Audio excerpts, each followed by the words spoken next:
Om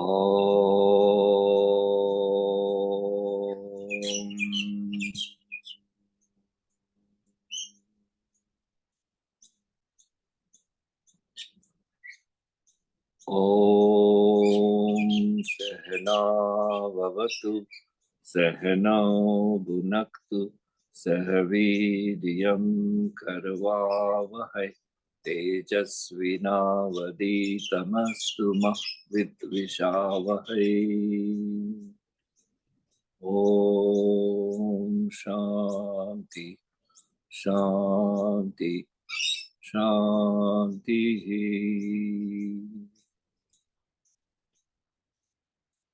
May God protect both teacher and student.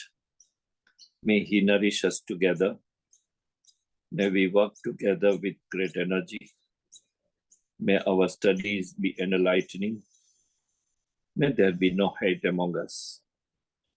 Om, peace, peace, peace.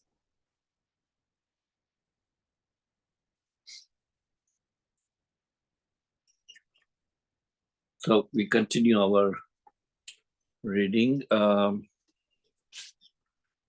And I believe we were on page number 64. Am I right? 63, Acharya. Was it 63? Over. Okay. 63. Right. Okay. So please, we will complete this chapter today, hopefully. But if you have any question, please stop me, because this, from this point onwards, it gets very, let's say, it's technical and very deep understanding, and it may not, you may not find it easy to understand, which is okay. So if you do not understand, or if you have a question, please stop me. We'll start from the point Brahman and Agnana, page 63. Yes. Vedantians explain this universe to us, calling it a universe for practical purposes, Vyavarika Sata. To explain this dream we are in, so they call this as a dream. The state in which we operate while we are awake is also called dreamlike by Vedantians. To make us get out of it, they say this dream is true for practical purposes only. Brahman, or reality, is called the absolute state, Parmarathik Sata. For all practical purposes, we have this universe of ours. It remains until we know we are Brahman. The entire universe, entire manifestation, including our word that we know and our existence as we are, is like a dream. Similar dream when we go to sleep and we experience the state of a dream. So in a dream, you see different objects, different people, different experiences, relationships, situations. In reality, we know that they do not exist, but we know only when we wake up. While we are sleeping, while we are enjoying the dream, at that time, it looks, it feels completely real. For example, in a dream, you happen to be at a very beautiful spot, or a holiday spot, or a holiday place of your favorite, and you are enjoying, you feel you are really there with your loved ones. It's only when you wake up you realize that you are still on a bed, and that was a dream. So what happened? How did that happen? You did not move out of your bed. and yet you felt that you are in some other place with other people. It is nothing but the consciousness that manifests all those places, all those people, all those experiences. In reality, as a material, as a matter, they do not exist in your dream. And this is the base for Vedantians to explain that the world that we live in, or the manifestation that we enjoy or we know, is also a dream-like. It is real only as a transactional word. Yeah, what is transactional word? A relative truth. What is relative truth? The truth that does not have any substance, does not stay without a support. It cannot exist without a support. And what support is this? The energy field, or the frequency, or the consciousness, as we call in Vedanta. Without that Vedanta consciousness, without that energy, everything that we perceive does not exist. So remember this, the Mahavakya, or great sentence of Shankara, Jagan Mithya Brahma Satya, or Brahma Satya Jagan Mithya. When he says Mithya, it does not mean it does not exist. Mithya literally means it is a relative truth. It is a existence which needs a support. That's mithya. So it's not a delusion. It is not that something does not exist. It does exist, but as a relative truth. Without the support of the frequency of energy, consciousness, it does not. That's what it talks about. How did this real, for practical purposes, the universe come into being? The second aphorism of Brahma Sutra says that Brahman is the originator, preserver, destroyer of the universe. We have said it is only as a superimposition on Brahman. This superimposition is owing to ignorance. So the word as we perceive is superimposed on Brahman. What is Brahman? Absolute reality, the truth, the eternal existence. And what is superimposed is this manifestation. But this is only until we remain in that ignorance. And ignorance of what? Ignorance of knowing whatever our sense organ perceive, taking that as a real. When we say real, it means absolute truth. And Vedanta says it is not absolute truth. It is there as a superimposition, which means it is projected on the reality, projected on the Brahman, or the consciousness. So this superimposition is owing to ignorance. However, Jnanis explain this universe to us in concrete forms. This is how they do it. In the states shown in the diagram, the first, second, and third are from our viewpoint. So please turn the page, look at the diagram.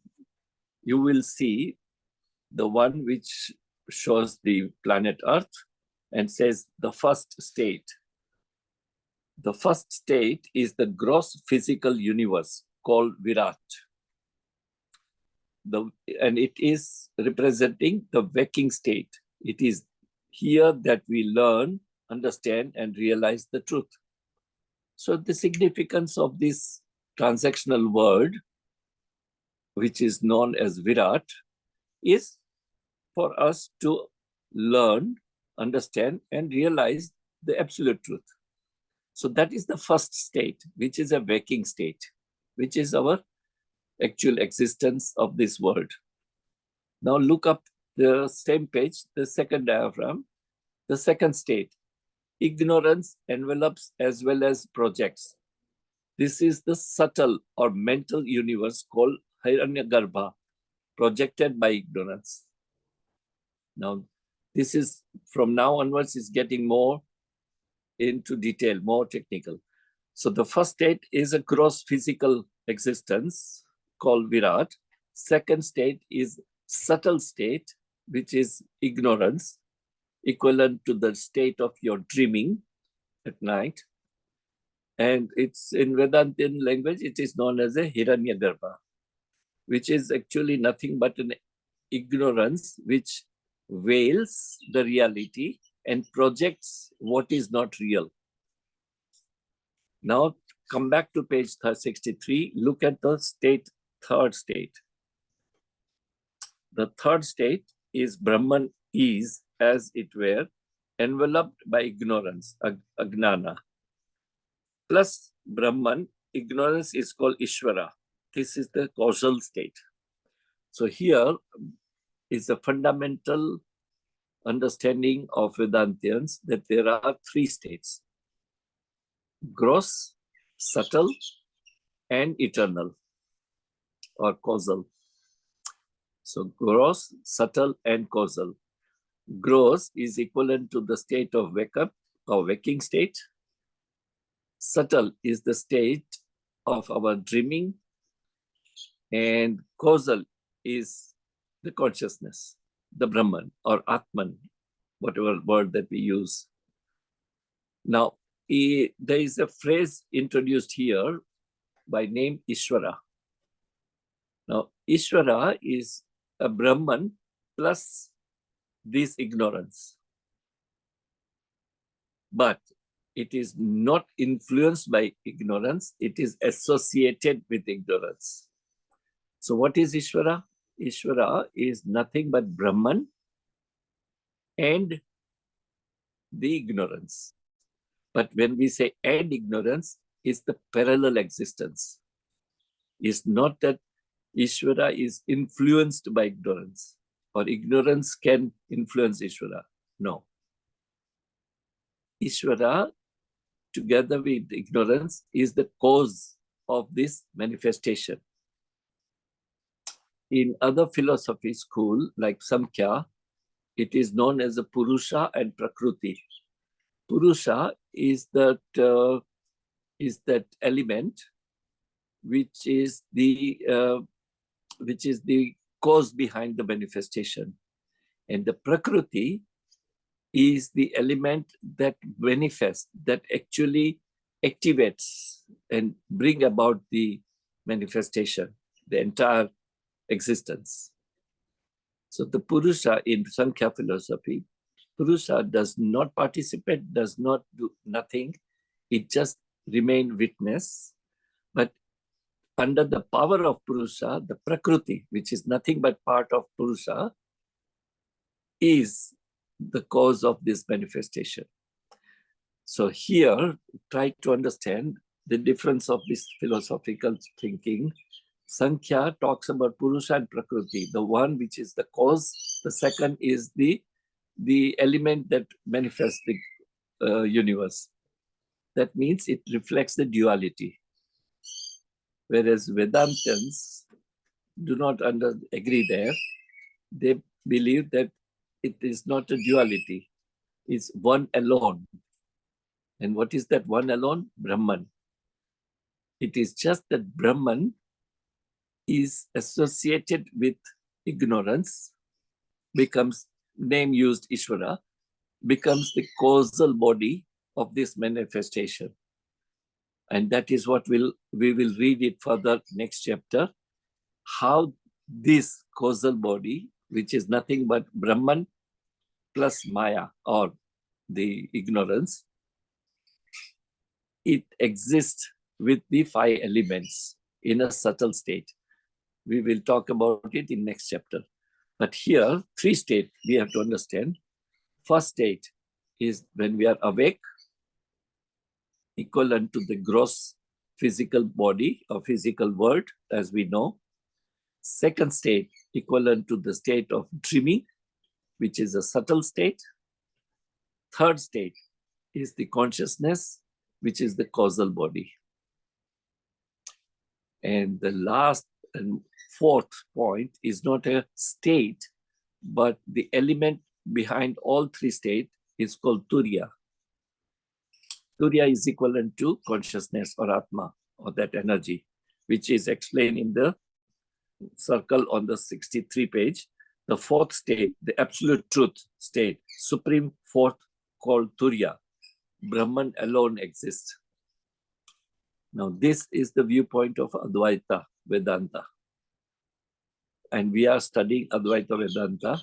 So we go by the philosophy as explained by Advaita Vedanta. Advaita Vedanta means non-dual.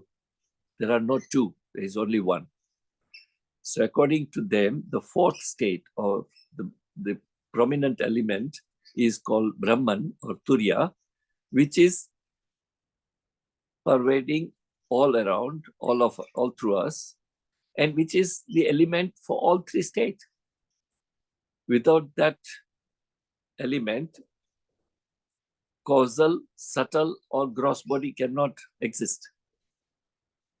And that is why these are the foundation of Vedantic knowledge. And this is why I go on repeating this four states.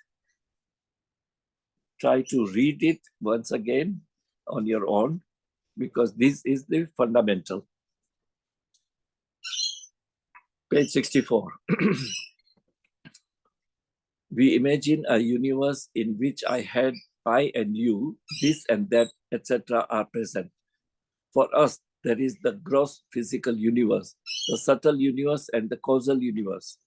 This superimposition on the reality of this threefold universe is called Adhyapa, which means this is the terminology according to Vedantians, that this superimposition is called Adhyarupa by Vedantians. What is Adhyarupa? It is superimposing something on something else, like we keep one book on another. Simple as that. So what happens if you have, let's say, a book in your hand, and if you put another book on top of it, that book which is on top not only envelops this book, but it projects its own name and shape and color. And that exactly is what is the state of our existence.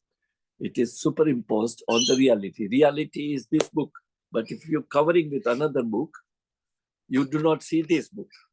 The best example is when you have look up to the sky and you see a blue sky with the sunshine, and soon after that, there are clouds that covers the sun. What happens? You do not see the sun, you do not get the sunlight, and there is some amount of darkness that prevails because of the clouds. Now, imagine in such state when the sun is not visible, sunlight is not sufficient, what is the reality? Is that the reality? No. That is a passing stage, because as soon as the wind blows the clouds away, the sun is always there. It's shining. So once again, you see the sun, you see the sunlight, and you have that energy coming. It is momentary, which is why they give this classical example in Vedas, that the sun covering, clouds covering the sun, yeah, for a moment during that period. For example, right now, for me, I have the sky overshadowed with the clouds. I do not get the sunlight right now because it's going to rain. So does that mean that this is reality? No, this is not reality. This is temporary. This is something that changes. What is permanent? What is reality? There is a blue sky. There is a sun over and above the clouds, which we don't happen to see it. We cannot perceive it. It's our limitation. The reality stays as it is. And so is the Vedanta says that the absolute truth and reality is eternal. It's always there. It is that which provides, for example, without the sun, clouds cannot exist. You know it. The clouds come to being because of the heat and evaporation of the ocean, and that forms clouds. And how does it evaporate? Because of the energy of the sun. So the sun is something which is this substratum of clouds. But when there are clouds, you do not see the sun. You do not see the reality. And this is the example used for explaining these three states. That we think what we see, cloud is the reality. What we see, this world is the reality. But behind that, there is a absolute truth, reality, which is, for example, the sun in the blue sky, or consciousness in providing this manifestation, providing this universe, existence. Now, is this ignorance real? The ignorance of what? Ignorance of not knowing the absolute truth, the reality. The answer for that is yes and no. If there was something called real ajnana, the universe would become real. Yeah. If it was ajnana if it was real, then for us, if the clouds is reality, then for us, the world or this gloomy atmosphere is reality. But moment you know that there is sun shining behind the cloud, it is just a passing time. It's just as time passes, the wind blows away the clouds, the sunlight is back. And that is the fact of the existence. And so is this, that it is yes and no. When you are in ignorance, this existence, this world, this manifestation is real to us. But the moment you know the truth behind this existence, ignorance is disappearing by gaining the knowledge, the higher knowledge, the knowledge of the absolute reality. The universe would become real, then there would be no two realities, Brahman and Ajnana. Of course, cannot happen because they cannot exist. There cannot be, you cannot have Ajnan and Jnan. Either you're Jnani or you are a Jnani. Yeah? Either you know something or you do not know something. You cannot have a state where you know and yet you do not know. If we deny Ajnana, how to explain this universe? So Vedanta says Ajnana is neither present or absent. It is bhava rupam, something that is between existence and non-existence. How is that? Bhava is the opposite of abhava, absence. Therefore, ignorance is neither positively true nor negatively untrue.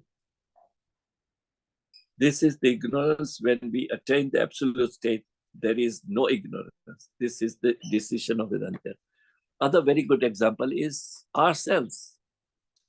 None of us have doubt about I exist. Do you need any proof to say I exist? No, I don't need any proof. I know I exist. And so is everyone. We say we don't have to go on saying I exist. We know we exist. But who is that I? Is just the body or your legs or arms or faces? Who exists? When we say I exist, who is that I? So is this, that you do not have to prove it, the reality. It's just that you have to awaken from that state of ignorance by knowing, by gaining the knowledge.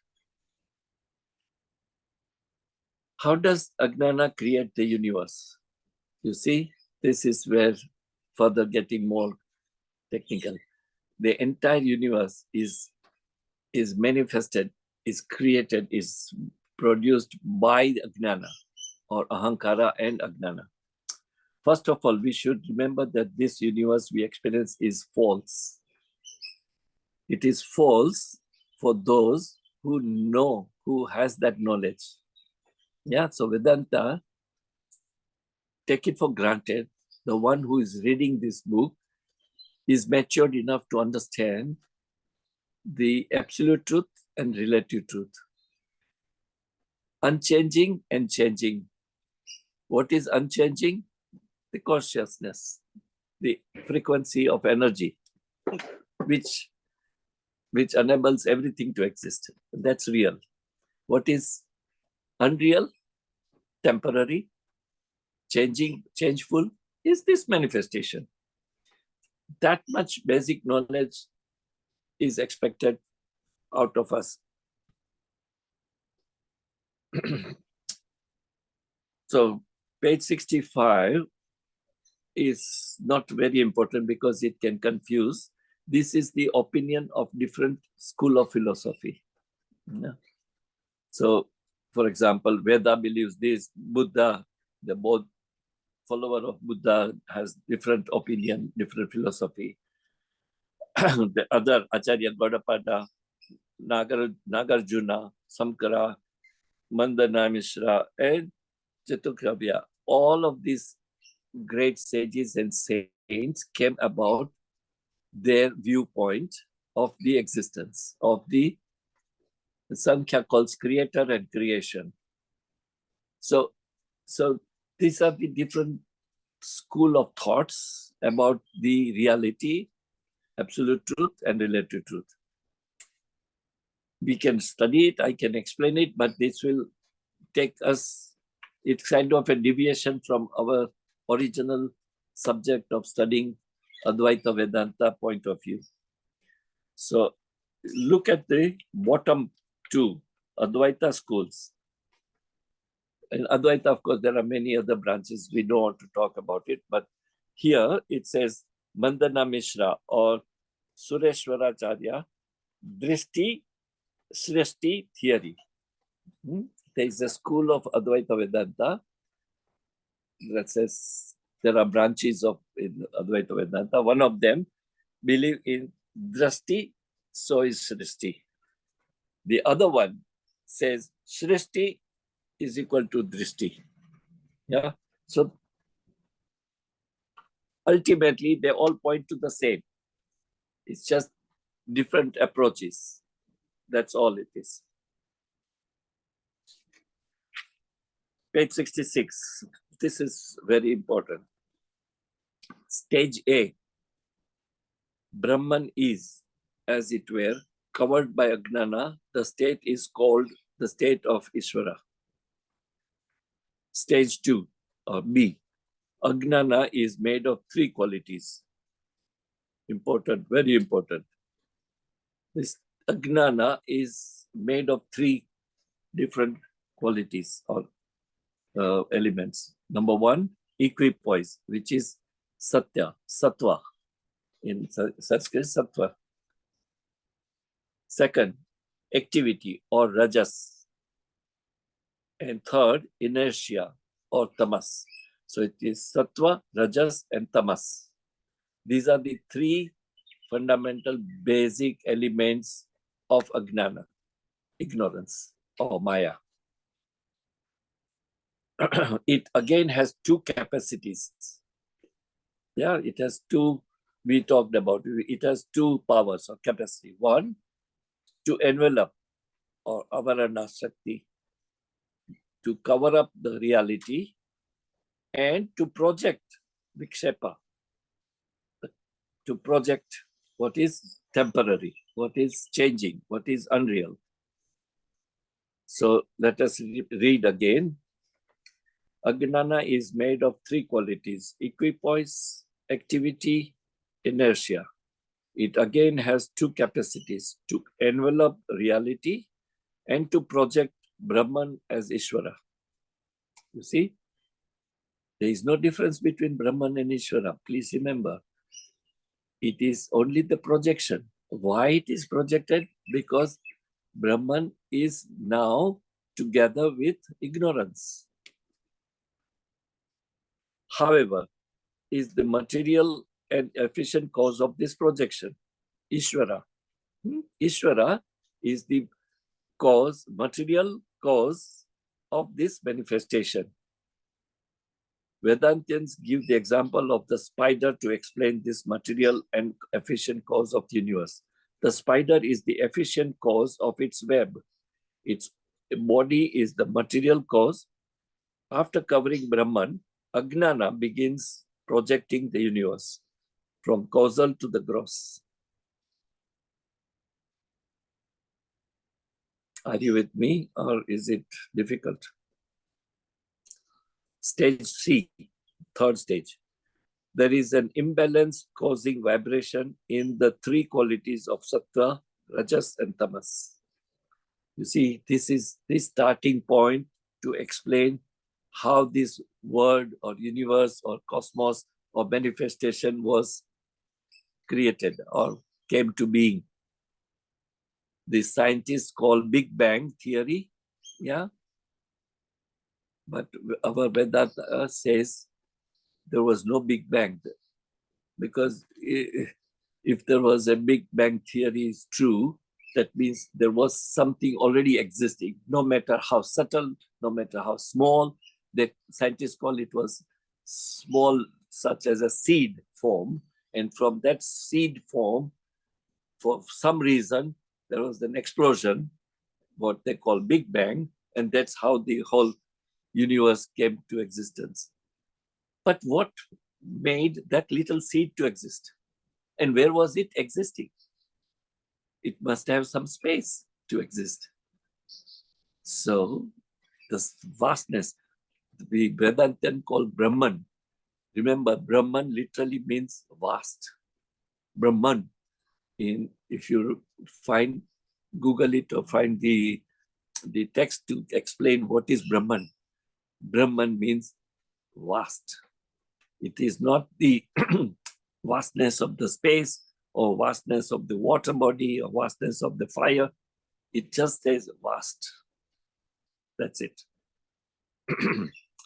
It's that vast, which is in a very subtle form, which no one can explain because it has no appearance, was the cause of this manifestation, which is Vedantian calls Brahman, or frequency of energy, the supreme energy, the consciousness, the Atman. So here it says the stage C, or third stage, is the imbalance of the vibration. Why there is imbalance? Because remember, this is the three qualities of ignorance: Tamas, Rajas, and Satya, or Sattva. There is always an imbalance. There is if we watch our day-to-day mental state, sometimes you are in a good, let's say, holistic, pure thoughts.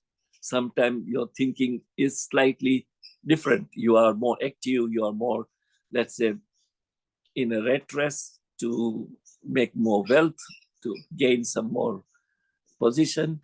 And there is a state where you remain inactive and you become ignorant and you become indifferent and you become lazy, which is tamas. So all of us have three states: tamas, rajas, and sattva, but they are in different percentages, and that is what they call imbalance. And these are the three states at the micro level, and at the same three is at macro level. Yeah, at the frequency level, at the beginning, causal body. Now, once again, there is a chart that talks about dualistic school. For example, as I told you, Sankhya, Prakriti and Purusha. There is a Ramanuja, there is a Semitic religion. Semitic religion is what we believe in, most of us, that God in heaven created this universe and living beings. This is the most popular understanding for most of us, and which is known as the Semitic religion. God in heaven created the universe and man.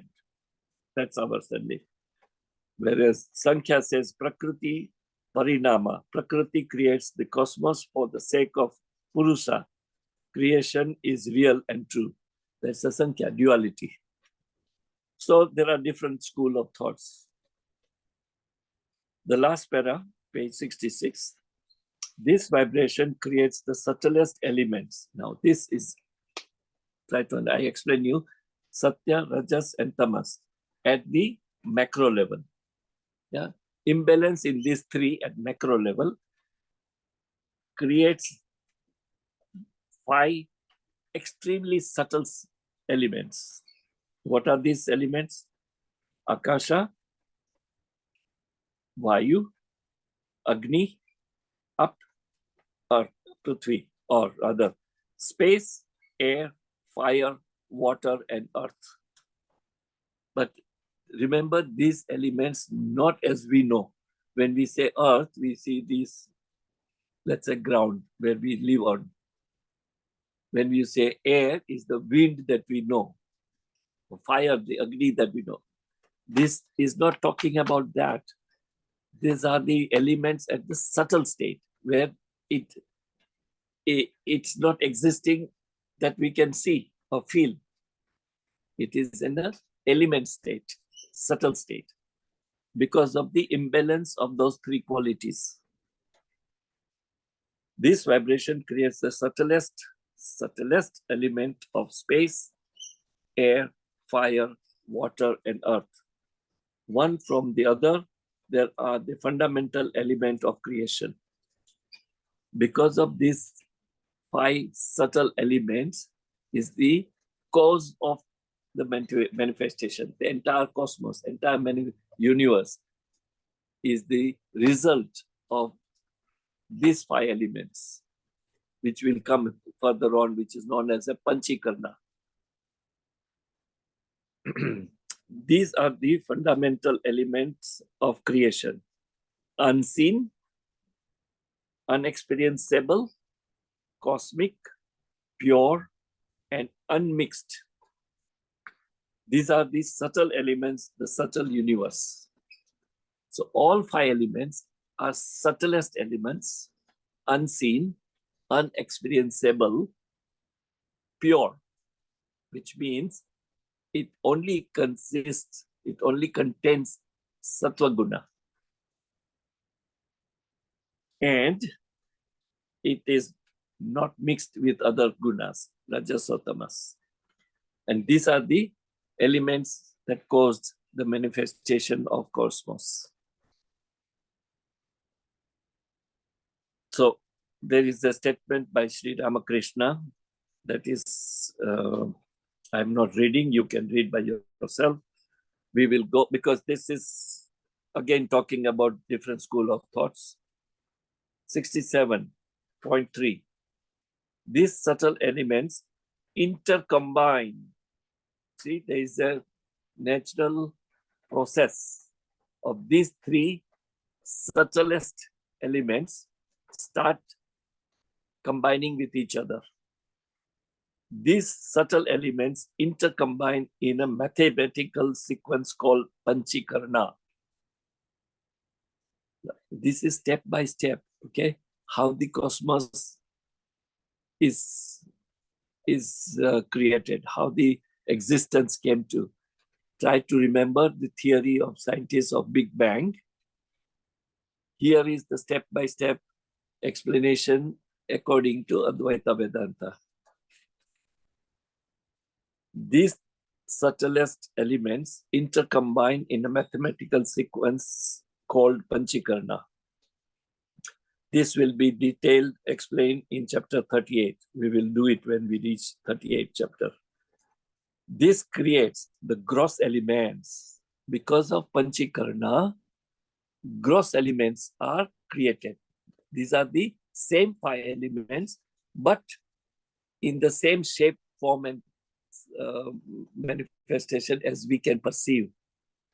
Akasha, as we see when you look up to the sky, space. Air, when you see the wind blowing, as we feel it, is the Vayu or air. Fire, the sunlight, or this storm, yeah, the sunstorm, as they call, or many such stars like our sun, which has the fire. Water. Now, again, water, the subtle element is nothing but the mist or something that we cannot see.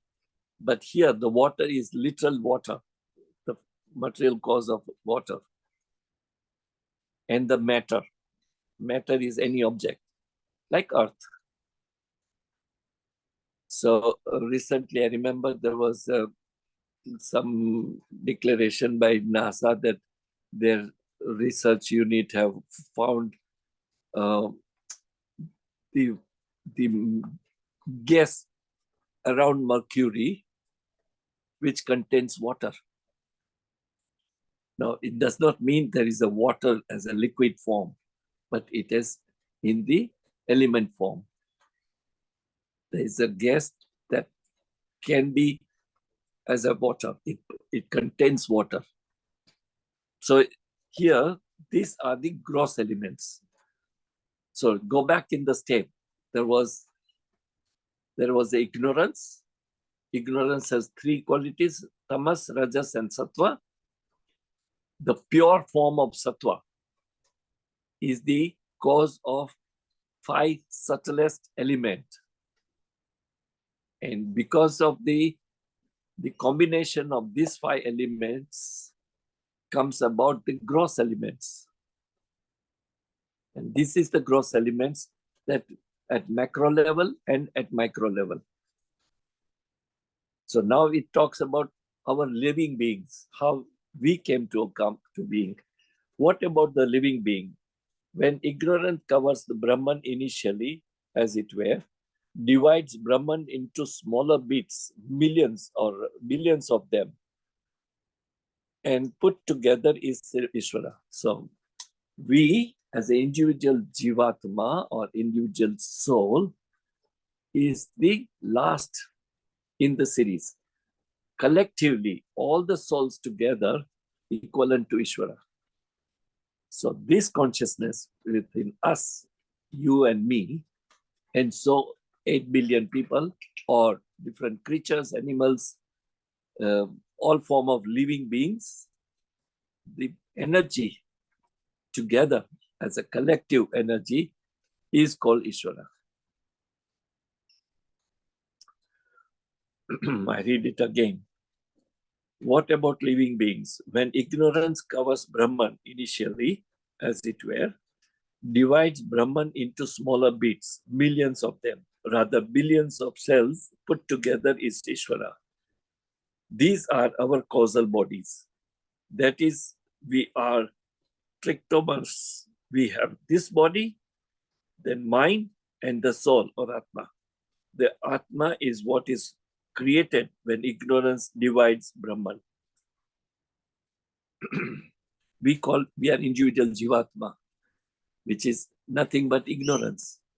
We are that Brahman, which is actually it's our ignorance which says we are part of Brahman, we are divided from Brahman and splitted from Brahman, and so each one of us have the Jivatma. Each one of us represents Brahman, the same energy. It is reflecting in different bodies. It is like you have a sunlight, and in the clear day, you have different pots filled with water, and sunlight is reflected into different pots. The sun that you see reflected in the water body of the pot is only a reflection, but it appears in different pots, several pots. So is the same energy which reflects in our bodies, different bodies. It could be your body, my body, body of your cat, dog, animals, birds, flowers. It's just the same energy. Last para. While on one hand, cosmic creation goes on from the causal state to the gross, individual creation too goes on in the similar fashion. The individual then is deluded to believe that he is not Brahman or Atman. He thinks he is the body, that he is the doer or enjoyer. So the attachment to land, house, relatives, property. Remember what we talked earlier, all the sufferings, not just pain, all the suffering is the result of, ultimate result of our ajnan, our ignorance. And our ignorance is that we are this body as it appears, this mind that thinks, our intellect, intellectuals, our intelligence, buddhi. Because we think that is what we are suffering. But moment you realize that this is temporary, this is not real, this is changing, the real is that energy, that Atman, that consciousness, which is permanent. It is never born, it never dies. The famous dialogue of teaching of Bhagavad Gita. Page 68, the conclusion of this chapter. Death will not end the confusion. Owing to our past actions, we have to come again and again till we know we are Brahman. Karmic theory. This is the scheme of creation according to Advaita Vedanta. This is the law of nature, scheme of the creation. That we think we die, but we do not die because this energy does not die. It just changes the shape and color and form. It appears again in different body. Yeah. Until we drop that ignorance and gain the higher knowledge of knowing what is in reality, who we are. And when you realized, which is called self-realization, the continuation of the existence will remain. But you know, as a jnani, that all that exists is nothing but the same consciousness, same energy, same Brahman. That's only the difference. Remember, the awakened soul does not experience anything different. The sages, the Ramana Maharshi or Ramakrishna Hansa or Buddha or anybody, they remain in the same world as you and me. The only difference is they knew that this appearance is only illusion, mithya, superimposed. In reality, the Brahman alone exists, that same consciousness, Atman. That's the only difference between the ignorant and the jnani.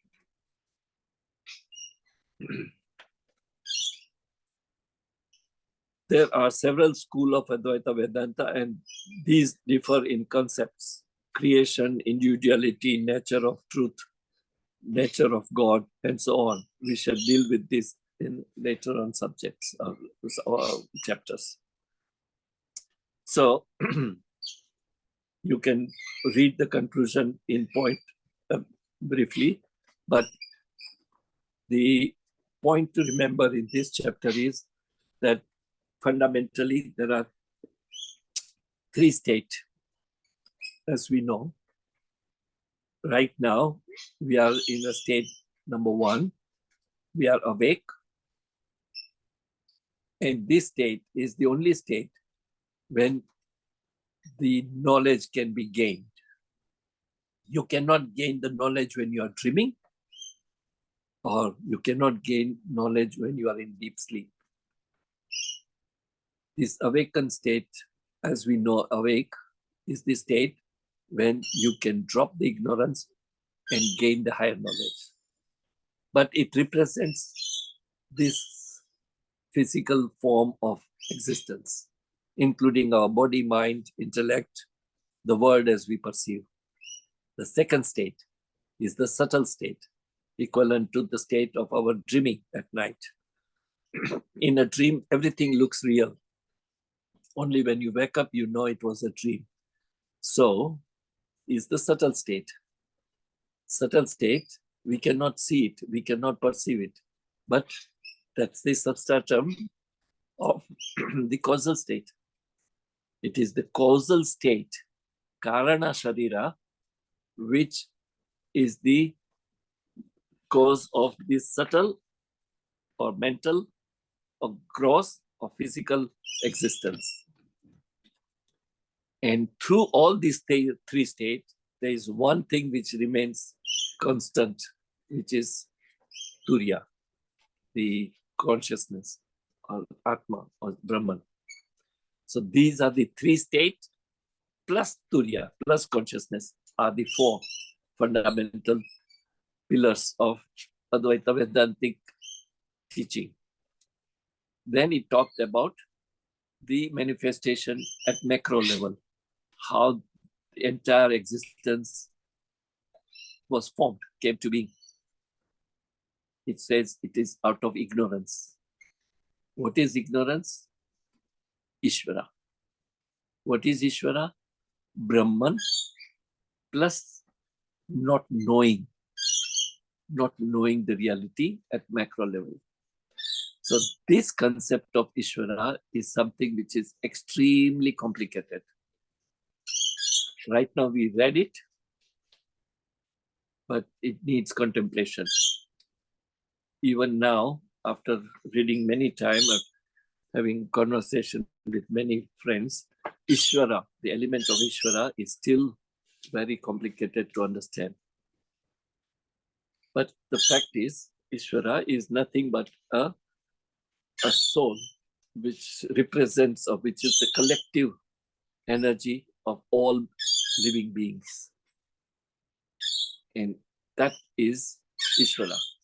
So there is no, remember the phrase that it says Saguna Brahman and Nirguna Brahman. Saguna Brahman is Ishvara. Nirguna Brahman is that which we cannot perceive. That is the form of space, or not even space, because you cannot describe it. I can't say it is a space because that becomes a description. It is just the field of energy. Yeah, that's Brahman. And when it associates with ignorance, so it is coming one step below, so to say. The Brahman associating with ignorance is Ishvara at macro level. At micro level, reflection in our individual living being. So individual Jivatma, collective Ishvara. Yeah? All Jivatma put together equivalent to Ishvara. Very good example, and I will close it there. There is a story of in Ramayana that the Lord Rama were in exile for 12, 14 years or whatever. But he was not alone. He was with Sita and Lakshmana. Three of them were in exile. So we only know the character of Lord Rama, Sita and Lakshmana. But what do they represent? Lakshmana represent us as a Jivatma. Yeah, Jivatma. Sita represents ignorance or Maya. Rama represents the permanent absolute truth, the reality, the Brahman or God, whatever name you use. So the three were walking, and it's always that Rama is leading because it's the Brahman, it's a God. Sita is right behind it, which is nothing but Maya or Prakriti or delusion or ignorance, different names. And Lakshmana at the last, walking in a queue or in a line as a Jivatma, Lakshmana. Lakshmana cannot see Rama until Sita step aside because they were walking in one line. So for me, if something is ahead of me, I can only see that, not which is before it. Correct? Now try to understand. Jivatma cannot see Paramatma until the illusion is removed, until the ignorance is removed. Lakshmana could not see Lord Rama till Sita stepped aside. So this is a good way of knowing that for us, that or for Jivatma or for Lakshmana, Sita is what he can perceive or he can see. Though mentally he knows that there is a Brahman, there is a God, but he cannot have a direct experience of it until the Maya is taken away or ignorance is taken away. So step aside. So this is a good analogy to relate the relative truth and absolute truth at our level. At our level. For a person who is awakened already, self-realized person, there is no such things. Everything is Brahman. There is no such thing. There is ignorance or jnani or jnani or niyam, permanent or time being or changing. There is no difference. Only one truth. That is the state of people who are self-realized. But for us, this is the three state of awakened, subtle, or gross, subtle, and causal body. It will, next chapter, it will talk further about the five sheath or five bodies that we possess. The same fact in a different way, it explains. We have 5 more minutes and we close. So if you have anything to share or ask or comment, please.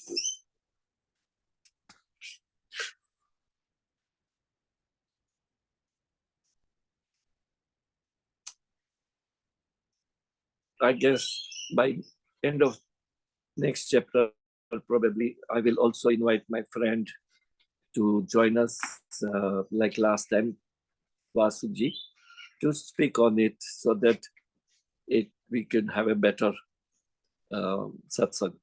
He also can chip in with his much experienced knowledge. But in the meantime, I recommend you to read again the same chapter if you like and contemplate, provided you find some interest and time.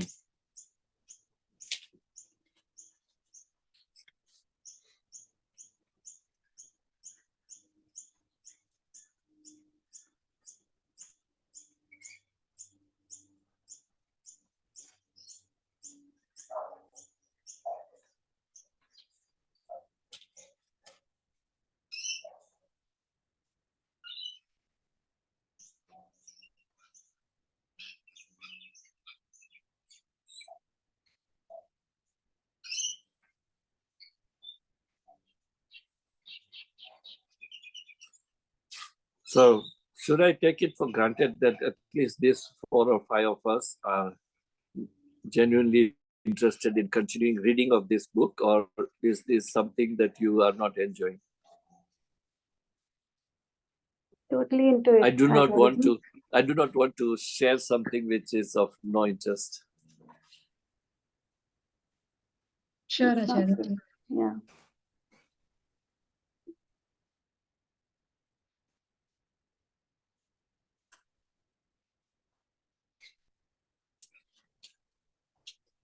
Om.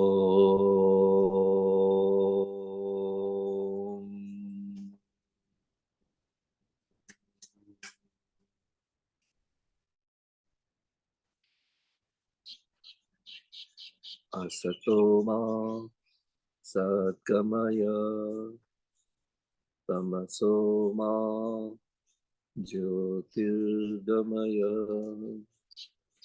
mrityurma amritam gamaya loka samasta sukhino bhavantu Loka samasta sukhino bhavantu. Om Shanti, Shanti, Shanti.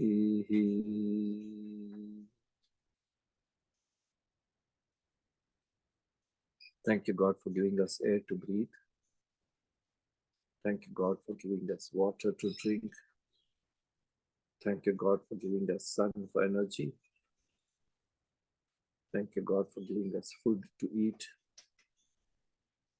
Thank you, God, for giving us good health and happiness. Thank you, God, for giving us positivity. Thank you, God, for giving us all that we need. Thank you, God, for your love, your protection, your guidance, your blessings. Thank you, God, for the existence. Thank you for giving me a chance to serve you.